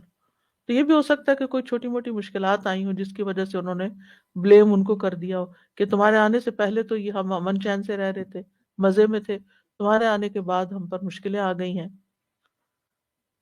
اور ویسے بھی اگر کوئی تکلیف پہنچتی ہے تو تم ہی ہو اس کی ریزن. اور اس لحاظ سے بھی کہ جو تم ہمیں کرنے کو کہہ رہے ہو، اگر ہم نے یہ کر لیا تو ہماری تو زندگی حرام ہو جائے گی. ہر دور میں لوگوں کا یہی خوف رہا ہے کہ پیغمبروں کی بات مانی، دین والوں کی بات مانی، قرآن پڑھ لیا تو زندگی مشکل ہو جائے گی، عمل کرنا پڑے گا، ہمیں اپنا لائف سٹائل چینج کرنا پڑے گا. اور لائف سٹائل چینج کرنا کسی بھی انسان کے لیے ایک مشکل کام ضرور ہوتا ہے، چاہے وہ دین کے اعتبار سے ہو یا دنیا کے اعتبار سے. دنیاوی اعتبار سے بھی لائف سٹائل، آپ دیکھیں نا، جب کوئی انسان کسی بڑی مرض میں مبتلا ہوتا ہے نا، تو کسی کو ہارٹ اٹیک ہو گیا یا کچھ، تو ڈاکٹرز کیا کہتے ہیں اس کو؟ اپنا لائف سٹائل چینج کریں، تب یہ بیماری جائے گی. لائف سٹائل چینج کریں. اچھا پھر کیا کرتا ہے وہ شخص؟ تھوڑا بہت کوشش کرتا ہے دائیں بائیں، اور پھر واپس ادھر ہی، اور پھر کیا ہوتا ہے؟ سیکنڈ ہارٹ اٹیک، حتیٰ کہ دنیا سے چلا جاتا ہے. تو لائف سٹائل چینج کرنا، change itself, lifestyle ہو یا کچھ بھی، change itself is a death.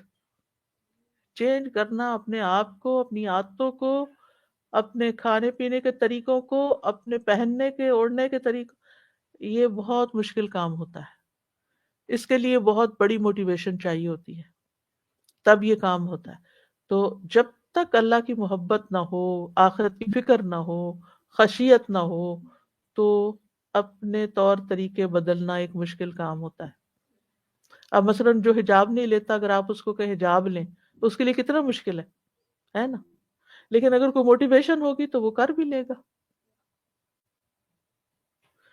اسی طرح حج پہ جانا، عمرے پہ جانا ایک مشکل کام ہے، لیکن کیا چیز لوگوں کو لے جاتی ہے کہ جا کے گھر بار چھوڑ کے پیسے لگا کے اتنی مشکل میں پڑتے ہیں؟ کوئی موٹیویشن ہوتی ہے نا پیچھے، سارے گناہ معاف ہو جائیں گے، اور کچھ دعائیں قبول ہو جائیں گی، اور کئی چیزیں ہوتی ہیں.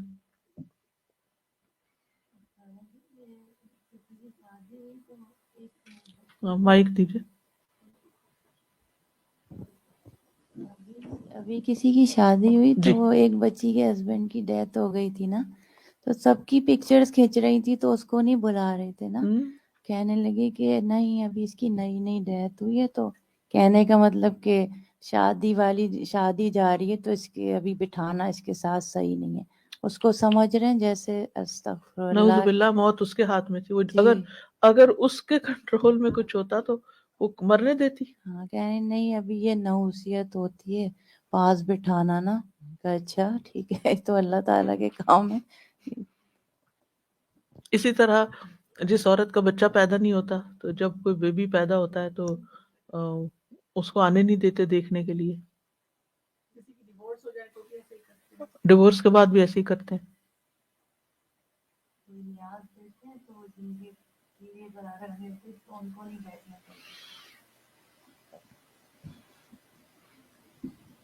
تو بہرحال انہوں نے کہا کہ ہم تو تمہیں منحوس سمجھتے ہیں.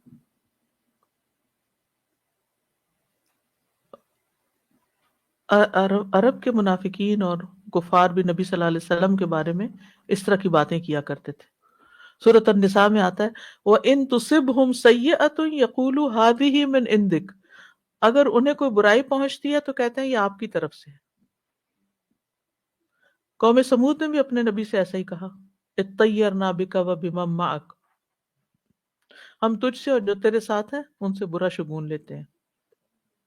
قوم فرعون کا بھی یہی رویہ تھا، وَإِن تُصِبْهُمْ سَيِّئَةٌ يَطَّيَّرُوا بِمُوسَىٰ وَمَن مَّعَهُ،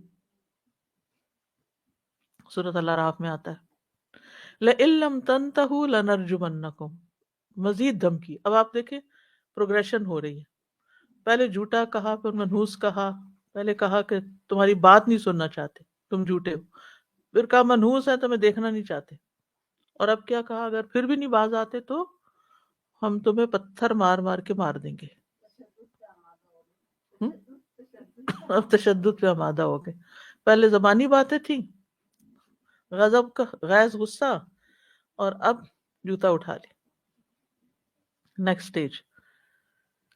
تو کہا کہ ہم تمہیں پتھروں کے ساتھ رجم کر دیں گے، یعنی تمہیں قتل کر دیں گے. دوسرے لفظوں میں وَلَيَمَسَّنَّكُم مِّنَّا عَذَابٌ أَلِيمٌ، اور تمہیں ضرور پہنچے گا ہماری طرف سے دردناک عذاب. یہ کون سا عذاب؟ مس جو ہوتا ہے یہ ہلکا بھی ہوتا ہے اور سخت بھی ہوتا ہے. ٹھیک ہے، تو یہاں عذاب کا مس ہونا یعنی کہ وہ اندر تک سرایت کر جانا. یہ قتل سے پہلے کی سزائیں ہیں، جسمانی سزائیں، یہ مراد ہے. یہاں عذاب العلیم سے مراد وہ تکلیفیں ہیں جو الٹیمیٹ مارنے سے پہلے کی انہوں نے سوچی ہوئی تھی. مثلا مارنا پیٹنا، قید کرنا، اور اسی طرح کی. میں پڑھ رہی تھی ایک تفسیر میں حبیب النجار کے بارے میں، کہ شاید ابن کثیر میں انہوں نے اس کو کس طرح مارا کہ لوگ اس کے اوپر چڑھ گئے، پیٹ پہ چڑھ کے کودے. اور اسی طرح خبیب تھے صحابی جن کے ایک ایک جسم کا ٹکڑا جو تھا انہوں نے کاٹا، تو یعنی شہید کرنے سے پہلے. تو یہ عذاب العلیم اس طرف اشارہ ہے کہ الٹیمیٹلی تو ہم تمہیں ماریں گے، لیکن مارنے سے پہلے بھی تمہیں سخت قسم کی سزائیں دیں گے. یعنی قتل کرنے سے پہلے دردناک تشدد کی طرف اشارہ ہے. اور انبیاء علیہ السلام کے ساتھ ایسا ہوتا رہا ہے. صحیح بخاری میں آتا ہے، عبداللہ رضی اللہ عنہما سے روایت ہے، وہ کہتے ہیں گویا میں نبی صلی اللہ علیہ وسلم کو دیکھ رہا ہوں. آپ انبیاء علیہ السلام میں سے کسی ایک نبی کا حال بیان کر رہے تھے. انہیں ان کی قوم نے اس قدر مارا کہ انہیں خون آلود کر دیا،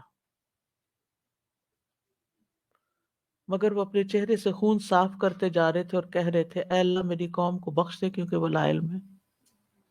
خود نبی صلی اللہ علیہ وسلم نے بھی یہی فرمایا تھا، اللہم اغفر لقومی فإنہم لا یعلمون.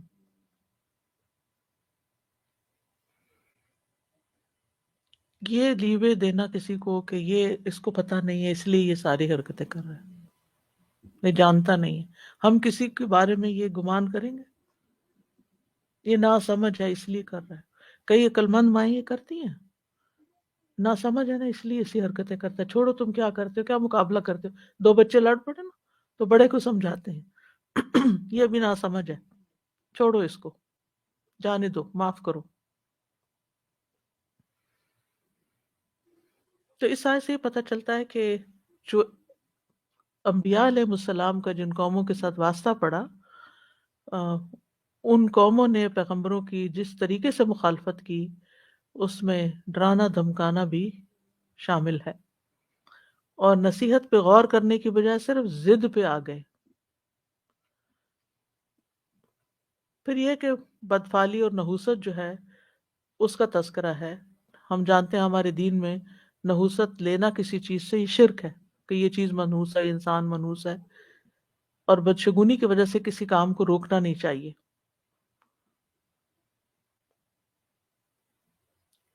آلو نیکسٹ ہے، بس میرا خیال ہے چلیے بس یہ اتنی ایک آیت میرا خیال ہے اور کر لیتے ہیں. قالوا طائركم معكم أئن ذكرتم بل أنتم قوم مسرفون. انہوں نے کہا تمہاری نحوست تمہارے ساتھ ہے، کیا اسے اس لیے نحوست کہتے ہو کہ تم نصیحت کیے گئے ہو، بلکہ تم حد سے بڑے ہوئے لوگ ہو.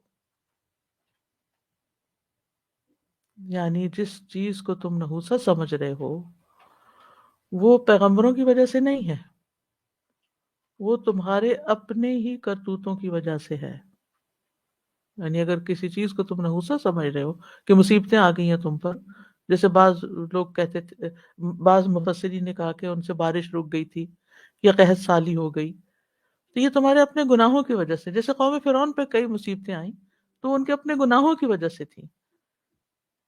قالوا طائرکم معکم، تمہاری نحوست تمہاری اپنی وجہ سے ہے، تمہارے ساتھ لگی ہوئی ہے. اور یہ بات تم اس لیے کہہ رہے ہو کہ تمہیں نصیحت کی گئی، واعظ کیا گیا، تمہیں خبردار کیا گیا، تو تمہیں شکر گزار ہونے کی بجائے مزید تم نے ناشکری کر لی. تو حقیقت یہ ہے کہ ہر انسان کی نحوست اس کے اپنے اندر ہے، اس کے اعمال ہی اس کے لیے خوش قسمتی یا بدقسمتی کا باعث بنتے ہیں. اور اگر کوئی کفر کرتا ہے، شرک کرتا ہے، تو وہ نحوست اس کے ساتھ ہی لگی رہے گی. بل انتم قوم مسرفون، بلکہ تم حد سے گزرے ہوئے لوگ ہو. یعنی ایک تو یہ کہ نحوست پکڑنے میں حد سے بڑھے ہوئے، دوسرا کفر میں، تیسرا فساد کرنے میں، انکار میں، ہٹ دھرمی میں، یعنی اوور آل ایکسٹریمسٹ ہو تم. یعنی نحوست پیغمبروں کے آنے میں نہیں، پیغمبروں میں نہیں، کیونکہ ہر انسان کا نصیب، اس کی نحوست اس کے ساتھ لگی ہوئی ہے. وَكُلَّ إِنسَانٍ أَلْزَمْنَاهُ طَائِرَهُ فِي عُنُقِهِ، ہر انسان کی جو طائر ہے یا اس کی جو نصیب ہے وہ اس کے ساتھ اس کی گردن میں لگا دیا گیا ہے. اعمال نامہ مراد ہے. اور قیامت کے دن ہم اس کے لیے ایک کتاب نکالیں گے جسے وہ کھلی کتاب کی طرف آئے گا. اپنی کتاب پڑھ، آج تو خود اپنے لیے بطور محاسب کافی ہے. کسی کا قول ہے کہ ہر پریشان حال دل کے پیچھے ہوتا ہے کسی فرض کا ضائع کرنا، یا قرآن کو چھوڑ دینا، یا پوشیدہ گناہوں پہ اصرار کرنا. یعنی انسان کا اگر دل پریشان رہتا ہے تو ان میں سے تین میں سے کوئی ایک وجہ ہوگی. کوئی فرض ضائع ہو رہا ہے، یعنی کوئی ذمہ داری ہے جو پوری نہیں کی جا رہی، یا نماز میں کوئی کوتاہی ہے، یا کسی اور چیز میں، یا وقت پر نہیں ہو رہی، یا اس میں سے کچھ چھوڑ دیا جاتا ہے، یا پھر قرآن کو چھوڑ دیا اور چیزوں میں لگ گئے. قرآن چھوڑ کے اور افسانے، ناول، کتابیں پڑھی جا رہی ہیں، یا پوشیدہ گناہوں پہ اصرار کرنا، کوئی چھپے ہوئے گناہ ہیں. تو ایک حقیقت ہے کہ انسان کی نحوست اس کے اپنے عمل کی وجہ سے ہوتی ہے. انسان کی پریشانیاں اس کے اپنے کیے سے آتی ہیں اس پر. چھپے ہوئے گناہ یعنی جو پبلکلی نہیں کرتا انسان، لیکن اپنی پرائیویٹ لائف میں کر رہا ہے کچھ گڑبڑ. تو مصیبتیں یا آزمائشیں جو ہیں یہ گناہوں کی وجہ سے آتی ہیں، رسولوں کے جھٹلانے کی وجہ سے آتی ہیں، حق اور خیر کی بات کو جھٹلانے کی وجہ سے آتی ہیں. وآخر دعوانا ان الحمد للہ رب العالمین. سبحانک اللہم وبحمدک، اشہد ان لا الہ الا انت، استغفرک واتوب الیک. جی نجم صاحب. سودا مجھے اتنی اچھی وہ بات لگی جو ہم نے سیرت پڑھی تھی نبی صلی اللہ علیہ وسلم کی، جو آپ نے پڑھائی تھی، تو اس میں آئی تھنک ہم احد کا ذکر کر رہے تھے کہ احد کیسا وہ تھا کہ سب سے ایک one of the difficult days. اور ڈسپائٹ کہ جنگ احد میں احد کے مقام پہ جو کچھ پیش آیا تھا، نبی صلی اللہ علیہ وسلم کے بارے میں مشہور ہے کہ نبی صلی اللہ علیہ وسلم کہتے تھے کہ ہمیں احد سے محبت ہے، and he never let that kind of negativity rule himself or anybody. And I think since then, because کبھی کبھی ایسے ہوتا ہے کہ کوئی خوشبو ہوتی ہے جو ہمیں کسی ایونٹ کی یاد دلاتی ہے، کوئی کپڑا ہوتا ہے جو ہمیں کسی چیز کا ہوتا ہے، ہم کہتے ہیں اس کو ہٹا لو، اس کے بعد میں اس کو دیکھنا بھی نہیں چاہتی کیونکہ اس سے میری یادیں جڑی ہوئی ہیں، مجھے اس سے کچھ ہوتا ہے. بٹ اللہ کے رسول صلی اللہ علیہ وسلم نے اتنا پریکٹیکلی ہمیں ڈیمونسٹریٹ کر بتایا کہ ہم ان چیزوں سے، سپرسٹیشن سے ابو ہیں. And it's such a beautiful اور یعنی ہم نہیں بھی دیکھتے تو ہمیں بہت سے ایسی محبت فیل ہوتی ہے، سبحان اللہ، کہ اللہ کے نبی صلی اللہ علیہ وسلم محبت کرتے تھے. So it's such a beautiful example. یعنی میں جب بھی الحمدللہ مدینہ گئی ہوں تو مجھے احد پہاڑ کو دیکھ کے ہمیشہ اچھی ہی فیلنگ آئی ہے کہ نبی صلی اللہ علیہ وسلم اس سے محبت کرتے تھے. وہ دکھ کی اور پریشانی کی نہیں آئی کہ یہاں 70 صحابہ شہید ہوئے تھے، کیونکہ شہادت بھی ایک بہت بڑا مرتبہ. تو کہیں کسی جگہ پر کوئی نقصان ہو جائے، کوئی تکلیف آ جائے، تو اس جگہ کو منحوس نہ بنا لیں. اس میں خرابی نہیں ہے، وہ تو اپنی کوئی کمزوری ہو سکتی ہے، اپنی کوئی غلطی ہو سکتی ہے جس کی وجہ سے مشکل آتی. اب کسی گاڑی میں ایکسیڈنٹ ہو گیا تو اس کا یہ مطلب نہیں کہ گاڑی منحوس تھی. جی، اور نیکسٹ ٹائم ادھر سے نہیں جانا. جب بھی کوئی وہاں سے نکلتا ہے کوئی کہتے ہیں یہ جگہ سے میرا ایکسیڈنٹ ہوا تھا، اب یہ جگہ خراب ہے. حضرت جب آیا نمبر 14 پڑھ رہے تھے تو سبحان اللہ یہاں پہ بہت امپورٹنٹ بات جو یہ بتائی گئی، جو آپ نے سمجھائی کہ جب ہم ایز مدر بچوں کو روکتے ہیں نا، کچن سے نکال دیتے ہیں یا گھر میں کاموں میں انوالو نہیں کرتے، یہ اس طرح کی تربیت ہے جس میں کہتے ہیں نا بلڈنگ ہیبٹس کا جو ٹائم ہے وہ ینگ ایج میں ہوتا ہے اور مائنڈ سیٹ ہوتا ہے.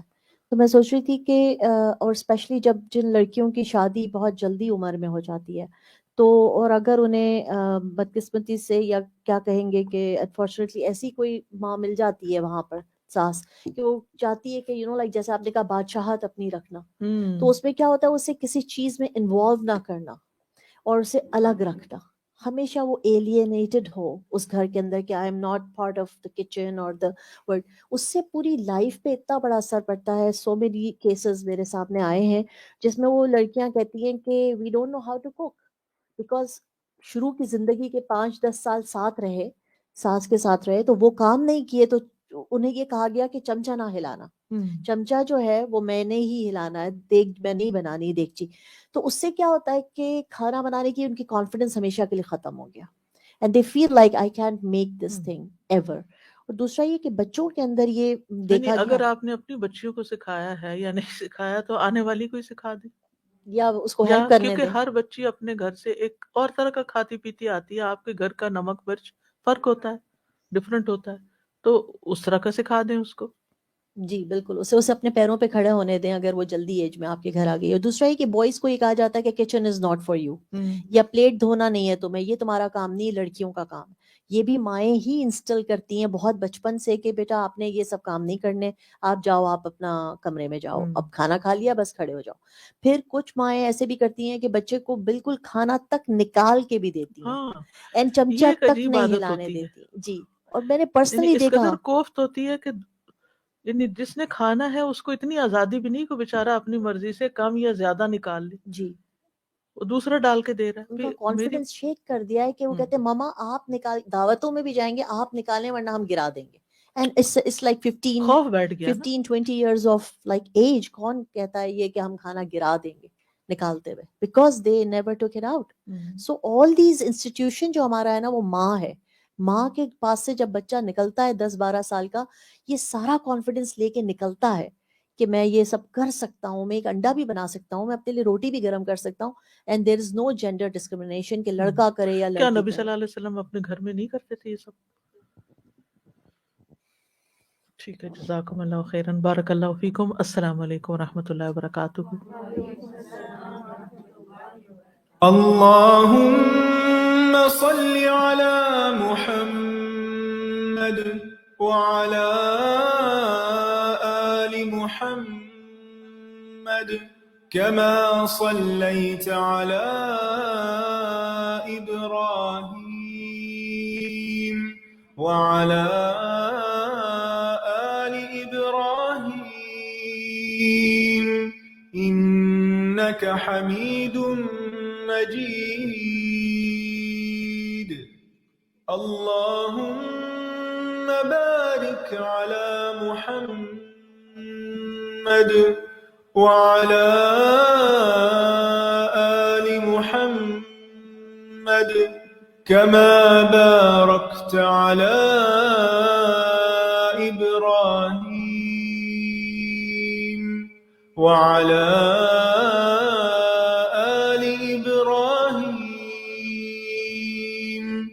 إنك حميد مجيد.